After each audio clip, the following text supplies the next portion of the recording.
ಎಲ್ಲರಿಗೂ ಮತ್ತೊಂದು ಹೊಸ ಬ್ಲಾಗ್ಗೆ ಸ್ವಾಗತ. ಬ್ಲಾಗ್ ಅಂದರೆ ಹೀಗೇನಾ? ಹೌದು ಗೈಸ್, ನಾನು ಬರುವ don't repeat the things which you already told in the vlogs. ನಾನು ಎಲ್ಲ ವ್ಲಾಗ್ನಲ್ಲಿ ಹೇಳಿರೋದನ್ನ ಹೇಳ್ತೇನೆ.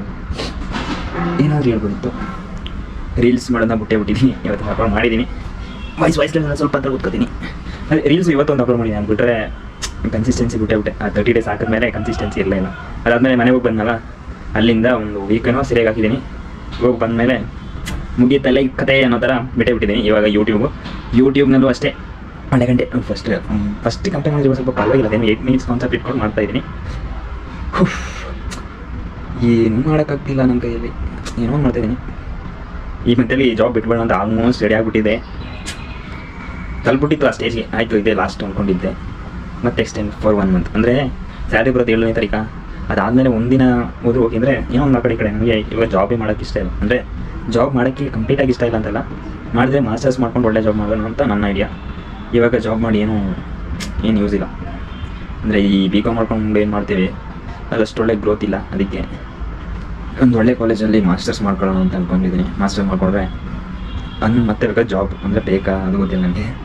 ಬಿಸ್ನೆಸ್ ಜೊತೆ ಏನಾಯಿತು ಒಂದು ಸಣ್ಣದಾಗಿ ಬಿಸ್ನೆಸ್ ಮಾಡಬೇಕು ಅಂತ ಬೆಂಗಳೂರು ಬಂದು ಸ್ಟಾರ್ಟಿಂಗಿಂದನೇ ತಲೆಯಲ್ಲಿ ಓಡ್ತಾ ಇದೆ. ಅಂದರೆ ನನ್ನ ಕೈ ನಿಜವಾಗ್ಲೂ ಒಂದು ಬಿಸ್ನೆಸ್ ಹ್ಯಾಂಡಲ್ ಮಾಡೋಕ್ಕಾಗುತ್ತಾ? ಒಂದು ಚಿಕ್ಕದಾಗಿ ಇದು ಮಾಡಿ ಅದರಲ್ಲೇ ಪ್ರಾಫಿಟ್ ಒಂದು 10 ಪ್ರಾಫಿಟ್ ಅಂದರೆ 10 ರೂಪಾಯಿ ಬಂದರೂ ಅಷ್ಟೇ ಪ್ರಾಫಿಟ್. 10 ರೂಪಾಯಿ ಆದರೂ ಮಾಡೋಕ್ಕಾಗತ್ತಾ? ಅಂದರೆ ಬಿಸ್ನೆಸ್ ಮಾಡೋದಕ್ಕೆ ನನ್ನಲ್ಲಿ ಒಂದು ಕೆಪಬಿಲಿಟಿ ಇದೆಯಾ ಅನ್ನೋದನ್ನ ಚೆಕ್ ಮಾಡೋದು. ಅದು ನನಗೂ ಗೊತ್ತಿಲ್ಲ. ಅದು ಯಾವಾಗ ಪ್ಲ್ಯಾನ್ ಮಾಡ್ತೀನಿ ಅದು ವರ್ಕೌಟ್ ಆಗೋಲ್ಲ. ಇವಾಗ ಫ್ರೈಡೇ ಮಾಡೋಣ ಅಂತ ಏನಿಲ್ಲ, ಜಸ್ಟ್ ಮಾಡೋಣ ಅಂತ ಅಂದ್ಕೊಂಡಿದ್ದೀನಿ. ನೋಡಿ ಏನಾಗುತ್ತೆ ಅಂದರೆ, ನಾನು ಬೆಳಿಗ್ಗೆ ಈ ಥರ ರಜೆ ಇರೋ ದಿನ ಸ್ವಲ್ಪ ನಿದ್ರೆ ಮಾಡೋಣ ಅಂತಲೇ ಅನ್ಸ್ಬಿಡುತ್ತೆ. ಅದಕ್ಕೆ ಜಾಸ್ತಿ ಏನಿಲ್ಲ, ಒಂದು 8 ಗಂಟೆವರೆಗೂ ಆದರೂ ನಿದ್ರೆ ಮಾಡ್ತೀನಿ. 8:30ವರೆಗೂ. ನೀವು ರಜೆ ಇದ್ದರೆ ಏನೋ ಒಂದು 10 ಗಂಟೆ 11 ಗಂಟೆ ಅನ್ಕೋಬೇಡಿ. ರಜೆ ಇದ್ದರೂ ನಾನು 8-8:30ವರೆಗೂ ನಿದ್ರೆ ಮಾಡ್ತೀನಿ. ಇಲ್ಲದೇ ಇರೋ ಟೈಮಲ್ಲಿ 7 ಗಂಟೆ 8-8:30 ಅದು ಜಾಸ್ತಿನೇ ಬಿಡಿ. ಅಂದರೆ ಅಷ್ಟೊತ್ತು ನಿದ್ರೆ ಮಾಡಬಾರ್ದು. ಆದರೂ ಸ್ವಲ್ಪ ಒಂದು ವಾರದಲ್ಲಿ 2 ದಿನ ಸಿಗುತ್ತಲ್ಲ, ಅದರಲ್ಲಿ ಒಂದು ಸ್ವಲ್ಪ ನಿದ್ರೆ ಮಾಡ್ಕೊಳ್ಳೋಣ ಅಂತ ಅನ್ಸುತ್ತೆ. ಅದಕ್ಕೆ ಮಾಡ್ಬಿಡ್ತೀನಿ ನಿದ್ರೆ. ಇವಾಗ ಸೆಕೆಂಡ್ ಸ್ಟಾರ್ಟ್ ಆಗಿಬಿಟ್ಟಿದೆ, ಬೇಗ ನಿದ್ರೆ ಬರೋಲ್ಲ. ಮತ್ತು ಹೊರಗಡೆ ಹೋಗೋದಕ್ಕೂ ಈ ಟೈಮ್ ಮನಸ್ಸಾಗಲ್ಲ. ರೂಮಲ್ಲಿ ಏನೋ ಅಂತ ಅನ್ಸ್ಬಿಡುತ್ತೆ ನನಗಂತೂ. ಇದು ಸ್ವಲ್ಪ ಬೇರೆ ಆ್ಯಂಗಲ್ ಚೇಂಜ್ ಮಾಡಿಲ್ಲ ಅಂದರೆ ನಿಮಗೂ ಇಷ್ಟ ಆಗಲ್ಲ. ನನ್ನ ಮುಖ ನೋಡಿದ್ರೆ ನಿಮ್ಗೆ ಇಷ್ಟ ಆಗಬೇಕಲ್ಲ. ರೂಲ್ಗೆ ಎಷ್ಟು ಅಂತ ನೋಡ್ತೀರ ನನ್ನ ಮುಖನೇ. ನಾನೊಬ್ಬನೇ ಇವಾಗಲ್ಲಿ ಇರ್ತೀನಿ, ಯಾರೂ ಇಲ್ಲ ಒಂದು. ಅದಕ್ಕೆ ಜನರಿಗೆ ವ್ಲಾಗ್ಸು ನೋಡೋದಕ್ಕೆ ಇಂಟ್ರೆಸ್ಟ್ ಆಗಲ್ಲ. ಮೇನ್ ಏನು ಬೇಕಂದರೆ ಮಲ್ಟಿಪಲ್ ಕ್ಯಾರೆಕ್ಟರ್ಸ್ ಇರಬೇಕು, ಡಿಫ್ರೆಂಟ್ ಕ್ಯಾರೆಕ್ಟರ್ಸು. ಒಂದು ಮನೇಲಿ ಇವಾಗ ನೋಡಿದ್ರೆ ಅಣ್ಣ ತಮ್ಮ, ಒಂದು ಚಿಕ್ಕ ಮಗು, ಪ್ರಾಣಿಗಳು, ಒಂದು ಅಜ್ಜ ಅಜ್ಜಿ ಅಪ್ಪ ಅಮ್ಮ. ಸೊ ಈ ಥರ ಕ್ಯಾರೆಕ್ಟರ್ಸ್ ಜಾಸ್ತಿ ಇದ್ದಷ್ಟು ವ್ಲಾಗ್ ಇಂಟ್ರೆಸ್ಟಿಂಗ್ ಆಗುತ್ತೆ.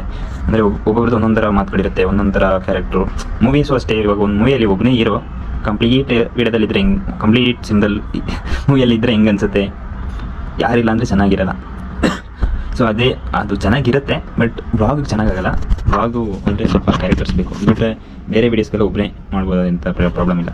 ಒಬ್ಬನೇ ಮಾಡುವಂಥ ಇದು ಯಾವುದಿದೆ, ಏನೋ ಒಂದು ಎಕ್ಸ್ಪ್ಲೈನ್ ಮಾಡೋದು. ಬಟ್ ಅಲ್ಲಿ ಎಕ್ಸ್ಪ್ಲೈನ್ ಮಾಡೋದೇನು, ಆವಾಗಲೂ ಬೇರೆ ವಿಷಯಗಳನ್ನ ತಗೊಂಡು ಎಕ್ಸ್ಪ್ಲೈನ್ ಮಾಡಬೇಕಲ್ಲ. ಇವು ಒಬ್ಬನೇ ಕ್ಯಾರೆಕ್ಟರು ಅವನ ಬಗ್ಗೆ ಹೇಳ್ಕೊಂಡು ಆ ಥರ ವೀಡಿಯೋಸ್ ನಾನು ತುಂಬಾ ಕಮ್ಮಿ ಅಂತ ಹೇಳೋದಕ್ಕಿಂತ ನೋಡಲೇ ಇಲ್ಲ ಅಂತಲೇ ಹೇಳ್ಬಿಡ್ಬೋದು. ಆದರೆ ಎಲ್ಲೂ ನಡೆಯಲ್ಲ ಅನ್ಕೋತೀನಿ. ಒಬ್ಬರು ಕೂತ್ಕೊಂಡು ಅವನ ಬಗ್ಗೆನೇ ಮಾತಾಡ್ತಾ ಇದ್ದರೆ ನೋಡೋದಕ್ಕೆ ಇಂಟ್ರೆಸ್ಟ್ ಆಗಲ್ಲ. ನಾನೇ ಒಬ್ಬ ಯಾವುದೋ ಒಂದು ವಿಷಯದ ಬಗ್ಗೆ ಮಾತಾಡ್ತಾರೆ ನಿಮಗೂ ಏನೋ ಒಂದು ಇಂಟ್ರೆಸ್ಟಿಂಗು. ಇವಾಗ ಏನು ರೀಸೆಂಟ್ ಡೇಸಲ್ಲಿ ನಡೀತಾ ಇರೋದು ಅದೇ ಯುದ್ಧ.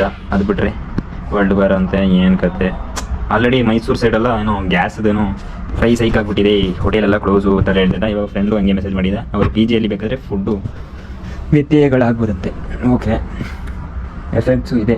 ಅದು ಬಿಟ್ಟರೆ ಅದೇನೋ ನಿಮ್ಗೊಂದು ಅಪ್ಡೇಟ್ ಕೊಟ್ಟಂಗೆ ಆಗುತ್ತಲ್ಲ. ನೀವೇನು ಬ್ಲಾಗ್ ಏನು ಕಂಟಿನ್ಯೂಸ್ ನೋಡ್ತೀರಾ ಬಿಡಿ. ಯಾಕೆ ಹೀಗಾದೆ ನಾನು ಇಷ್ಟು ದಿನ 2-3 ದಿನ ನೈಟ್ ಬಂದು ಬ್ಲಾಗ್ ಮಾಡ್ತೀನಿ. ನೈಟ್ ಅಪ್ಪ ಎಲ್ಲಿ ಕಷ್ಟ ಬಿಡ್ತು ಮಾಡೋದಕ್ಕೆ ಏನು ಹೋಗಿ ಸುಮ್ಮನೆ ಮಾಡ್ಕೊಡ್ತೀನಿ. ಓಕೆನಾ, ಒಂದು ಎಡಿಟಿಂಗ್ ಮಾಡೋಸಲಿ ಟೈಮ್ ಹೇಳ್ಬಿಡುತ್ತೆ. ನಾನು ಯಾಕೆಲ್ಲ ಬ್ಲಾಗಲ್ಲಿ ಇರ್ತೀನಿ, ನಾನು ಎಡಿಟಿಂಗ್ ಮಾಡ್ತೀನಿ ಅಂತ ಅದೇ ಹೇಳೋದು. ರೆಕಾರ್ಡಿಂಗ್ ಮಾಡೋ ಟೈಮ್ ಇರುತ್ತೆ, ಎಡಿಟಿಂಗ್ ಮಾಡೋದಕ್ಕೆ ಟೈಮ್ ಇರುತ್ತೆ. ಅದು ಗೊತ್ತು ಗುರು. ನಿನ್ನ ಕೆಲಸ ನೀನು ಮಾಡು, ಅದೊಂದು ನೀನಿದೆಯೋ ಇಲ್ಲ ಅಂದರೆ ಕೂಲಿ ಕೆಲಸ ಹೋಗುವಂತೆ ಆಯಿತು. ಎಡಿಟಿಂಗ್ ಮಾಡಿ ನಿಂತು ಅದನ್ನ ಯಾಕೆ ರಿಪೀಟ್ ಮಾಡ್ತೀನಿ. ಸ್ವಲ್ಪ ಸೋವನ್ನು ಬಿಟ್ಬಿಟ್ಟಿದ್ದೀನಿ ಇವಾಗ ಅಂತಾಗ. ಸೊ ಅಂತ ಹೇಳ್ತೀನಿ. ಅದು ಆಲ್ಮೋಸ್ಟ್ ಸ್ವಲ್ಪ ಕಮ್ಮಿ ಮಾಡಿಬಿಟ್ಟಿದ್ದೀನಿ ನಾನು. ಅದಕ್ಕೆ ಸ್ವಲ್ಪ ಖುಷಿ ಇದೆ. ಇವಾಗ ಇದನ್ನೆಲ್ಲ ಕಮ್ಮಿ ಮಾಡಬೇಕು ಅಂದರೆ ಬೇರೆ ವಿಷಯ ನಿಮಗೆ ತಿಳಿಸ್ತಾ ಹೋಗಬೇಕು. ನೆಕ್ಸ್ಟ್ ಮಂತು ಒಂದು ಒಳ್ಳೆ ಟ್ರಿಪ್ ಪ್ಲಾನ್ ಮಾಡೋಣ ಅಂತ ಅಂದ್ಕೊಂಡಿದ್ದೀನಿ. ಜಾಸ್ತಿ ಇಲ್ಲ, ಇಂಟರ್ಸ್ಟೇಟ್ ಸ್ಟೇಟ್ ಬಿಟ್ಟು ಬೇರೆ ಸೈಡ್ ಹೋಗೋಣ. ತಮಿಳ್ನಾಡು, ಕೇರಳ, ಆಂಧ್ರ, ಅದು ಬಿಟ್ಟರೆ ಇನ್ನೂ ತೊಳಿಬೇಕು. ಗೋವಾ ಓಕೆ. ಅದು ಬಿಟ್ಟರೆ ಯಾವುದಿದೆಯಪ್ಪ, ಅದೇ ನಿಮಗೆ ಎಲ್ಲ ಸ್ಟೇಟ್ಸು ಸುತ್ತಾಡಬೇಕು ಅನ್ನೋ ಆಸೆ. ಅದು ಬಿಟ್ಟರೆ ಎವ್ರಿ ಸ್ಟೇಟ್ ಎವ್ರಿ ವಿಲೇಜ್. ಅದು ಚೆನ್ನಾಗಿ ವಿಲೇಜ್ ಅಂತ ಬರೀ ಕಷ್ಟಗಳು. ಯಾರು ಹಿಂಗೆ ಎಲ್ಲ ದೇಶ ಕಂಪ್ಲೀಟ್ ಮಾಡಿದಂತೆ. ಓ ಮೈ ಗಾಡ್, ಡಾಕ್ಟರ್ ಕಂಪ್ಲೀಟ್ ಮಾಡಿದ್ರೆ ನನಗೂ ಗೊತ್ತಿಲ್ಲ. ಅದೇ ಕಂಪ್ಲೀಟ್ ಆಗಿರುತ್ತೆ, ಕಂಪ್ಲೀಟ್ ಮಾಡಿಲ್ಲ. ನನಗೂ ಗೊತ್ತು, ಕಂಪ್ಲೀಟು ಮಾಡಿದೆ. ನಮ್ಮ ಕೈಯಲ್ಲಿ ಆಗುತ್ತೆ. ನಮ್ಗೆ ಇಂಟ್ರೆಸ್ಟ್ ಇದೆ, ನಾವು ಮಾಡ್ಬೋದು. ಹಂಗೇನಿಲ್ಲ, ನಮ್ಗೆ ಇಂಟ್ರೆಸ್ಟ್ ಬರ್ತಾ ಇಲ್ಲ. ನನಗೆ ಕರ್ನಾಟಕನೇ ಕಂಪ್ಲೀಟ್ ಮಾಡಬೇಕು ಅನ್ಸುತ್ತೆ. ಅದು ಬಿಟ್ಟರೆ ನೆಕ್ಸ್ಟು ಕರ್ನಾಟಕ ಕಂಪ್ಲೀಟ್ ಇದೆ, ಭಾರತ ನೋಡೋಣ. ಅದಾದಮೇಲೆ ನೋಡೋಣ ಇಂಟ್ರೆಸ್ಟ್ ಇದ್ದರೆ ಕಂಟ್ರಿಗೆ ಹೋಗೋದು ಅಂತ. ಬೇರೆ ಕಂಟ್ರಿ ಅಟ್ಲೀಸ್ಟ್ ಒಂದಾದ್ರೂ ಹೋಗ್ತೀನಿ ನಾನು. ಯಾವುದೋ ಒಂದು ಕಂಟ್ರಿ ಹೋಗಿದ್ದೀನಿ ಅಂತ ಹೇಳ್ಬೋದಲ್ಲ ಆ ರೀಸನ್ಗೆ. ಅದು ಬಿಟ್ಟರೆ ಯಾವುದಕ್ಕೂ ಇಲ್ಲ. ಈ ಅಪ್ಪ ಇಷ್ಟೊಂದು ಕಂಟೆಂಟ್ ಐಡಿಯಾಸ್ ಇದೆ, ಐಡಿಯಾಸ್ನ ನಾನು ಇಂಪ್ಲಿಮೆಂಟ್ ಮಾಡ್ಕೊಂಡು ಮಾಡೋಣ ಅಂದರೆ ಆಗ್ತಾಯಿಲ್ಲ.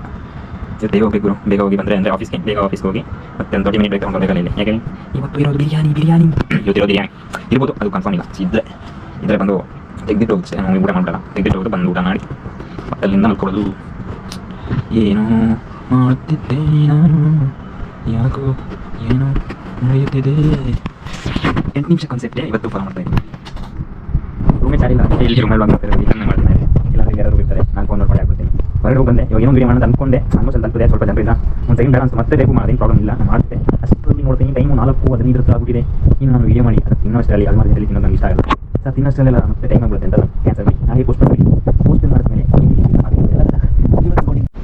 ವೀಡಿಯೋ ಮಾಡ್ತಾ ಎಸ್ ಟಿ ಗಾರ್ಡೇ ಫುಲ್ ಆಗಿಬಿಡ್ತು. ಅದು ಆಟೋಮೆಟಿಕಾಗಿ ವೀಡಿಯೋ ಆಫ್ ಆಗಿಬಿಟ್ಟಿದೆ. ಈ ವ್ಲಾಗ್ ನಾನು ರಿಯಾಲಿಟಿ ಏನು ಮಾಡ್ತಾಯಿದ್ದೀನಿ ಗುರು.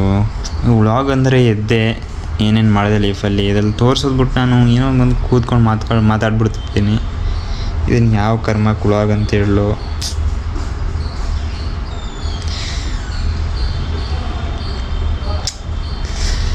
ಜಸ್ಟ್ ಆ 365 ದಿನ ಆ 8 ಅವರ್ಸು ಅದನ್ನು ಫಾಲೋ ಮಾಡಿ 8 ಅವರ್ಸಲ್ಲಿ 8 ಮಿನಿಟ್ಸು ಒಂದು ಒಳ್ಳೆ ಕಂಟೆಂಟ್ ಕೊಟ್ಟು ನಾನು ಮತ್ತೆ ರಿಗ್ರೆಟ್ ಮಾಡೋದು ಓಕೆ. ಕೊಟ್ಟಿರೋದೇ ಕಂಟೆಂಟ್ ಇಂಥ ನೋಡೋಕ್ಕಾಗದೇ ಇರೋ ಕಂಟೆಂಟ್ಸ್ನ ಹಾಕ್ಬಿಟ್ಟು ನಾನು 365 ದಿನ ವ್ಲಾಗ್ ಮಾಡಿದ್ದೀನಿ ಅಂತ ಹೇಳ್ಕೊಳ್ಳೋದು ಏನು ಯೂಸ್ ಇಲ್ಲ ಬಿಡಿ. 365 ದಿನವೂ ಅಂಥ ಕಂಟೆಂಟ್ಸ್ ಕೊಟ್ಟು ಮತ್ತೆ ಮಾತಾಡ್ಬೇಕು ನಾನು. ಅಟ್ಲೀಸ್ಟ್ ನಾನು ಏನಿದೆ ನೆಕ್ಸ್ಟ್ ಮಂತು ಪ್ರಾಪರಾಗಿ ಕಂಟೆಂಟ್ಸ್ ಕೊಡ್ತೀನಿ ನಿಮಗೆ, ಓಕೆನಾ? ಅಂದರೆ ನಾನು ಟ್ರಿಪ್ಪಿಗೆ ಹೋದರೆ ಅದು ಯಾಕೆ ಹೋದರೆ ಅಂತ ಹೇಳ್ತೀನಿ. ಅಂದರೆ ನಾನು ಜಾಬ್ ಬಿಡಬೇಕು ಅಂತ 4 ತಿಂಗಳಿಂದೇನೋ ಅನ್ಕೊಬಿಟ್ಟಿದ್ದೀನಿ. ಸ್ಟಾರ್ಟಿಂಗಿಂದನೇ ಹಂಗೆ ಅನ್ಕೊಬಿಟ್ಟಿದ್ದೀನಿ. 1 ತಿಂಗಳಾಗಿ ಟ್ರೈನಿಂಗ್ ಅದು ಬಿಟ್ಬಿಡೋಣ, ಯಾಕೆ ಬಿಟ್ಬಿಡೋಣ ಅಂತ ಗೊತ್ತಿಲ್ಲ. ಅದೇನು ಒಂದ್ಸಲ ಬರುತ್ತೆ. ಬನ್ನಿ ಸಾಕು, ಜಾಸ್ತಿ ಇದು ಆಗ್ಬಿಡತ್ತೆ. ಏನೋ ನೀವು ತೋರಿಸ್ಬೋದಿತ್ತು, ಬಿರಿಯಾನಿ ತೋರಿಸೋಣ ನೋಡಿ. ಇವಾಗ ನಿಮ್ಗೆ ಕಾಣಿಸ್ತಿದೆಯಾ ಬಿರಿಯಾನಿ? ಇದೇ ಬಿರಿಯಾನಿ. ಇದು ನಾನು ಆ್ಯಕ್ಚುಲಿ ಇವಾಗಲೇ ರೆಕಾರ್ಡ್ ಮಾಡಿದ್ರು ನೀವು ಊಟ ಮಾಡೋ ಟೈಮಲ್ಲಿ ನಾನು ನಿಮ್ಗೆ ಹಾಕಿರ್ತೀನಿ ಕ್ಲಿಪ್ಸಲ್ಲಿ. ಇವಾಗ ಎಡಿಟಿಂಗ್ ಮಾಡಿರ್ತೀನಿ, ಎಕ್ಸ್ಪೋರ್ಟ್ ಮಾಡಿರಲ್ಲ ಅಷ್ಟೇ. ಆವಾಗ ಇಲ್ಲಿ ಆ್ಯಡ್ ಮಾಡ್ಬೋದಲ್ಲ, ಈ ಥರ ಪ್ಲ್ಯಾನು. ನೋಡಿ ಚೆನ್ನಾಗಿದೆಯಾ ಬಿರಿಯಾನಿ? ಹಿಂಗಿದೆ ನೋಡಿ, ಪೀಸು ಇದೆ, ಮೊಸರು ಬಜ್ಜಿ. ಇನ್ನು ಸ್ವೀಟ್ ಏನಾದರೂ ಇದ್ದರೂ ಇಲ್ಲಿ ತೋರಿಸಿ ನೋಡಿ. ಸ್ವೀಟ್ ಏನಾದರೂ ಕಾಣಿಸ್ತಿದೆಯಾ ನಿಮಗೆ? ಸ್ಕ್ರೀನಲ್ಲಿ ಮೇಲೆ ಕಾಣಿಸ್ತಿದೆ ಅಷ್ಟೇ. ಈ ವ್ಲಾಗ್ನಲ್ಲಿ ಏನು ಮಾಡ್ತಾ ಇದ್ದೀನಿ, ನಾನು ನಿಮಗೆ ಸಿಗ್ತೀನಿ ನೆಕ್ಸ್ಟ್ ವ್ಲಾಗ್ನಲ್ಲಿ. ಎಲ್ಲರಿಗೂ ಟೇಕ್ ಕೇರ್, ಬಾಯ್ ಬಾಯ್.